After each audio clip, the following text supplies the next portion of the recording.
Greetings everybody out there in Internet Jazz Land. My name is Jean, the Jazz and Blues audiophile, and welcome to another episode where we're going to discuss the recorded career or the recorded output of the legendary jazz clarinetist Benny Goodman.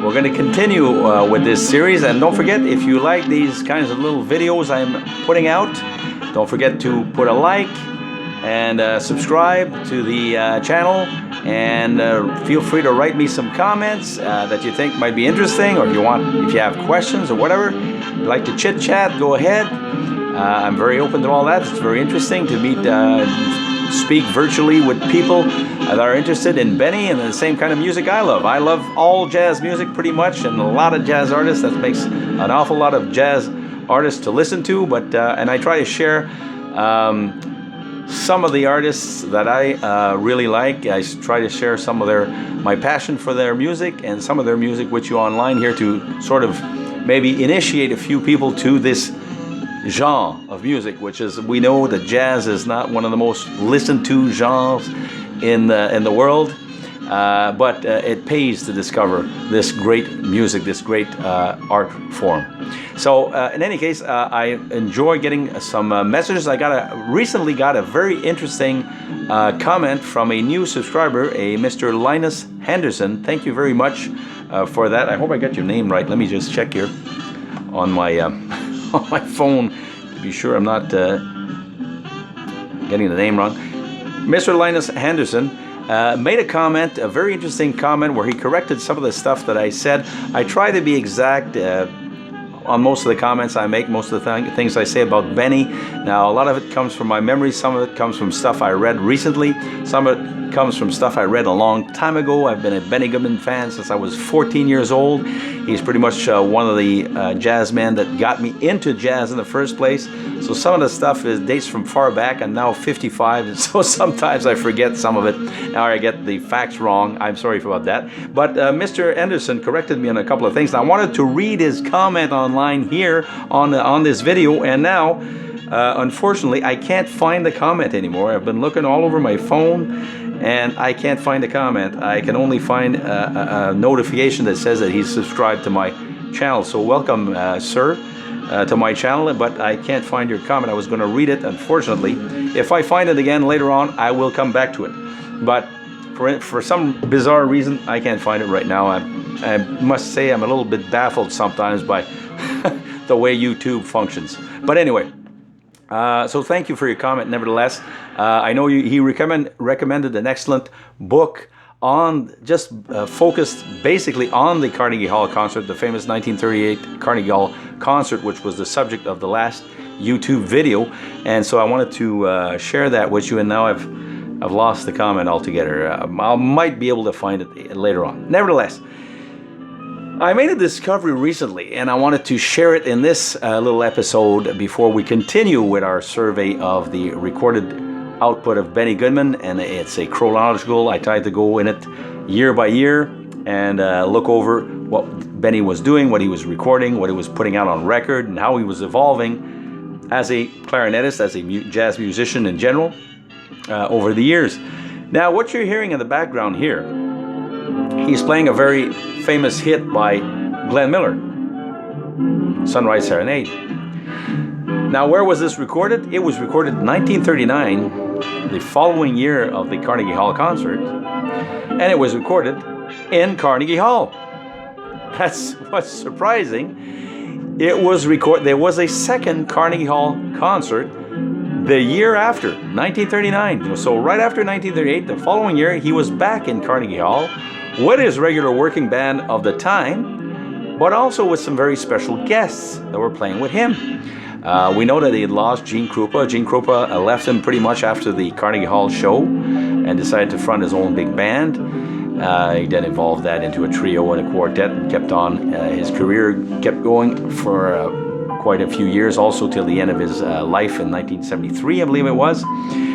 So, but Benny was back in Carnegie Hall. Now, I didn't know that part of this concert was also recorded. We've actually got, to the best of my knowledge, this is all I was able to find up to now in my collection anyway. Maybe somebody out there has more of these recordings, but I've got 9 pieces recorded from this 1939 second Carnegie Hall concert, if we want to call it like that, where Benny shows up with his regular touring band of the time, as I said, and a couple of special guests. Now let me read to you who's there with him in this second appearance. And this, where did I find this? Well, I found this on a series of CDs that I own. Actually, it's a 20 CD set that was put out. There's no year. I don't know exactly what year it came out. I think it's the late 1990s. It's a German CD company called Membran Music Limited. Membran, that's MEMBRAN. And they put out a 20 CD set called Benny Goodman, the King of Swing. And it's a set that covers pretty much all his, well, not all his recordings, but a lot of his major recordings done from 1928 all the way down to 1949. And one of these CDs contains the famous 1938 Carnegie Hall concert.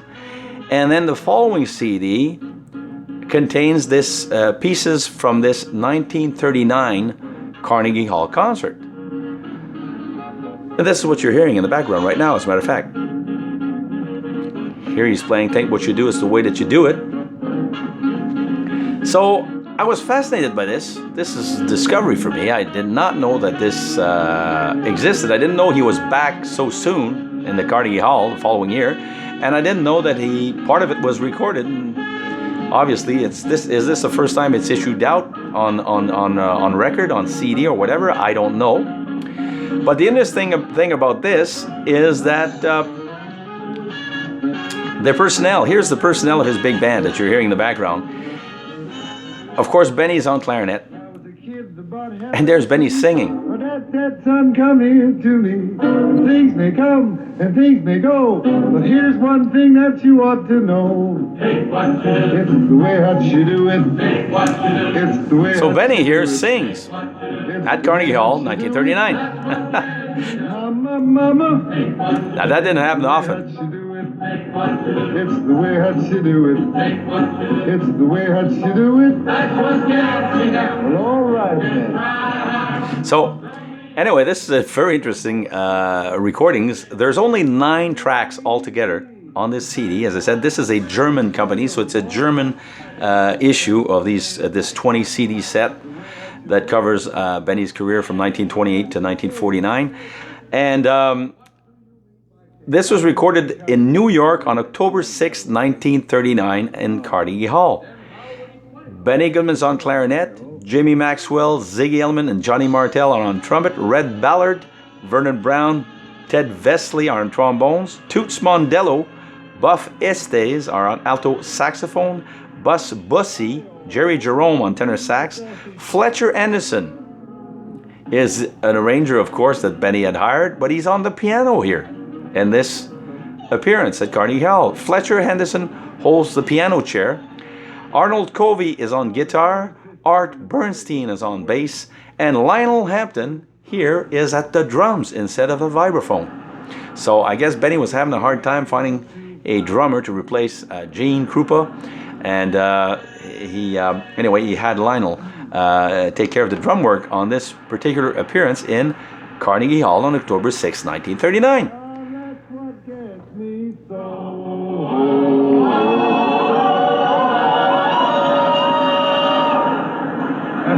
And now that sentimental gentleman of swing, Tommy Dorsey. So, see, this is part of a medley that's not indicated. He's doing Marie. So, this is not indicated in the tracks, actually. This is part of Taint What You Do. I guess he goes into a medley and does part of Marie. No, that was very short, part of Marie. Anyway, in any case. And now the sweetest music this side of heaven. Remember now, this is really all in fun now. Again, see? This is really all in fun. Guy Lombardo. Guy Lombardo. So Benny's really letting himself go. He's really loose on this particular appearance in Carnegie Hall. This is he's in good spirits. He sings, does all kinds of things with the band. He's going to play, the official numbers on this are Don't Be That Way, Sunrise Serenade, Tain't What You Do, It's the Way That You Do It, Back Goes to Town, 1 o'clock jump, and then he does, that's with the big band. And then with a small group, here's an interesting, very interesting part of the recording.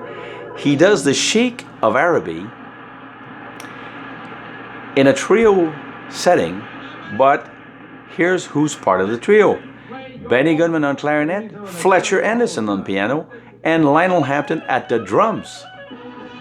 And he records the Sheik of Araby with these guys. And then he does 2 tracks, Flying Home and Stardust, with a small group comprised of course, himself at the clarinet, Fletcher Anderson again on the piano, Lionel Hampton back on the vibraphones this time, Charlie Christian, which he had just discovered recently and started recording with, on the guitar, Art Bernstein on bass, and Nick Fatul at the drums. So with this sextet, he records Flying Home and Stardust. So this is very, very interesting stuff. And then he comes back with Sing, Sing, Sing with a Swing. And I guess that was to close off that particular concert at Carnegie Hall. And on Sing, Sing, Sing with a Swing, he's back with his regular band, and he's got Lionel Hampton playing the drums. And once again, on that famous piece of his. So this is a very, very interesting recording. Let me know if anybody out there has heard of this. I know he was to return to Carnegie Hall many, many times over during his whole career, and there's even the famous 1978 40th anniversary concert, which was be put out on a 2-record set back in '78, which I have, and it's an interesting concert in itself. It's not, of course, it doesn't have the value or the importance that the original 1938 concert had, but it's a very interesting one. And in between these 2 dates, 1938 and 1978, he was back several times. I read that he was back several times at Carnegie Hall, but I did not know that he had been back so soon the following year, 1939, and that these pieces actually existed. So I found this a very interesting discovery, and this CD set that I purchased a long time ago, and I didn't have time to listen to everything on there yet. I'm still discovering some of the tracks. As you know, we often buy CDs, and a lot of CDs and a lot of recordings, and we have so many recordings. I have so many jazz recordings, I need at least 2 or 3 lifetimes to be able to listen to everything I have. So you'll forgive me if this is a discovery for me. It might not be a discovery for you, but let me know what you think. If you have any information about this concert, because I have on this 20 CD set coming from Germany, as I said, on this Membran CD label. They're very, very, there's no notes on the actual recording sessions, who was there, where it was done, at what occasion, etc., etc. There's nothing. There's virtually nothing. They give us the personnel and the date, the recording date, and where it was, and that's it. There's no details any more than that. There's no details, so it's hard to determine. There's a lot of things that you can't really figure out, like how did this happen? How did this come about? This second appearance? What was the occasion? How did he get the famous Fletcher Anderson to play with him, etc., etc.? I don't know. There's no details given in the liner notes. The booklet comes with these CDs. So if you know anything about it, go ahead and share it with me. I'll be happy to learn. But here he is again. So I'm just going to play you a couple of pieces. Well, pretty much all the pieces. There's 9 pieces only on this recording. I don't know if it was recorded in its totality. Has it been issued somewhere else in its entirety? Again, if you know that, the answer to that, please write me in the comment section down below. Let me know. I would be very much interested in finding out. And so you've got him playing 1 o'clock jump here. And here's the Sheik of Araby with Lionel Hampton on drums, Fletcher Anderson at the piano, and Benny Goodman on clarinet. Listen to this.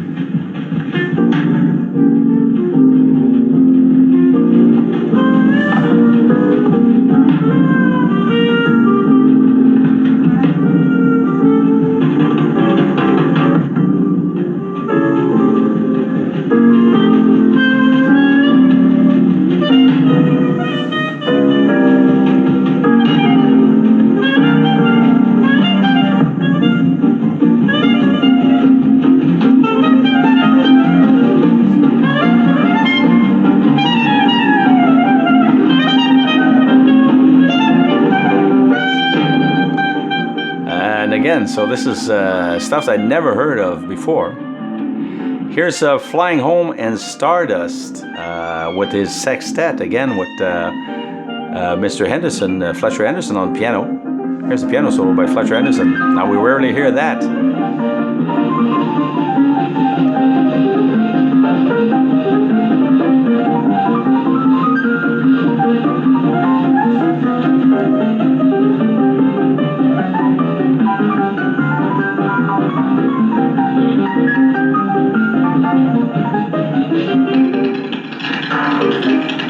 Lionel doing a good job on the drums.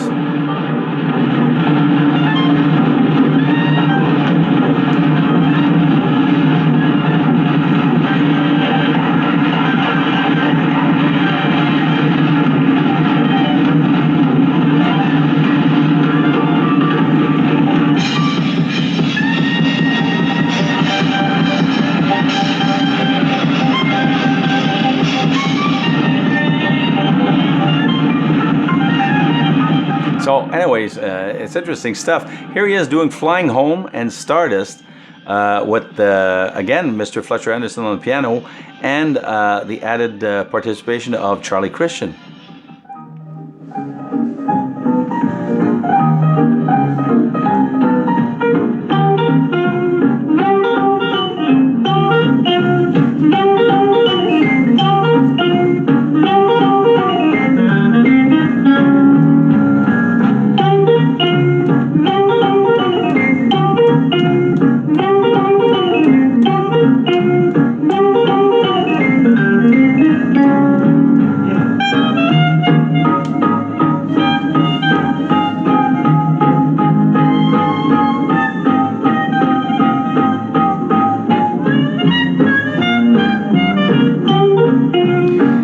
To listen to this because of course this is a live setting. We're very familiar with the recording he did of this, the studio recording he did.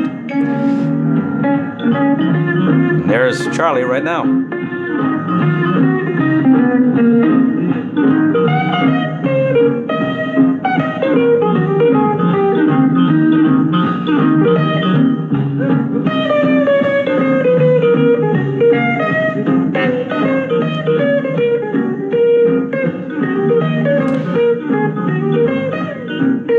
So that's a bit of Flying Home. Here they are on Stardust now.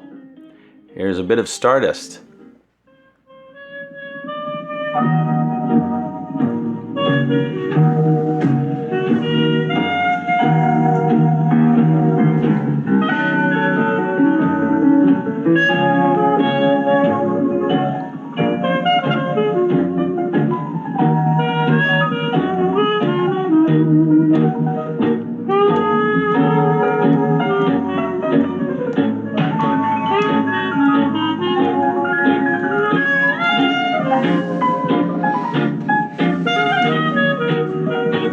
On these two tracks, Nick Fatul is on the drums, and Hampton has gone back to the vibraphone. You can hear him in the background. And there's the great Charlie Christian again. Anything we can get by Charlie Christian is worth $1 million because he didn't have a very long life. And there he is.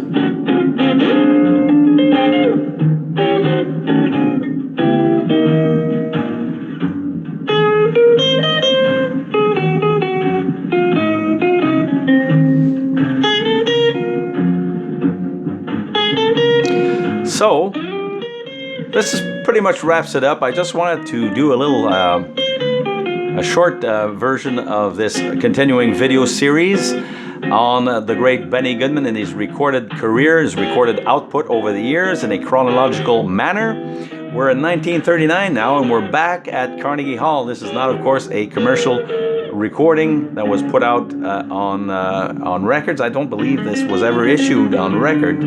I think this is the first. It's the first that I've heard of it anyway. As I said, let me know your comments if anybody knows anything about this particular reappearance so soon after the traditional and triumphant 1938 appearance.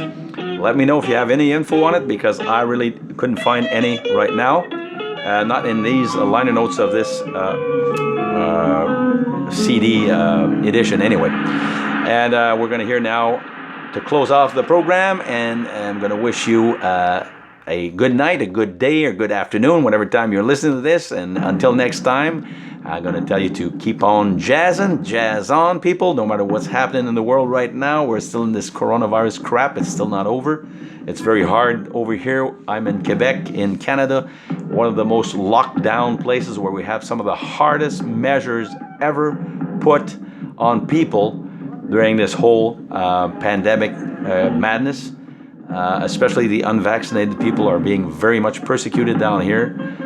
Boy, I'll tell you, we need some help on that respect. It's very, very bad what's going on. But anyway, in the meantime, keep your mind positive, keep your mind off of this crap. That's what I'm trying to do. And I'm going to continue putting out these episodes more regularly, hopefully, because I've been shrieking my duties recently. Haven't put out much in the last couple of months. So this is Sing Sing Sing you're hearing right now, the beginning of Sing Sing Sing, with Lionel, of course, showing off on the drums.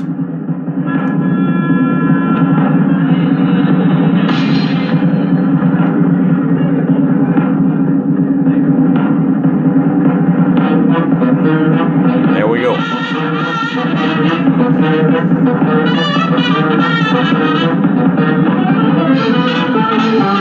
Playing at a very fast pace. So on that note, I'll tell you, see you next time. And jazz on, people. Jazz on. I'm the Jazz and Blues audiophile signing off. And we'll see you next time when we continue our exploration of the recorded works of the great, the legendary Benny Goodman. See you next time.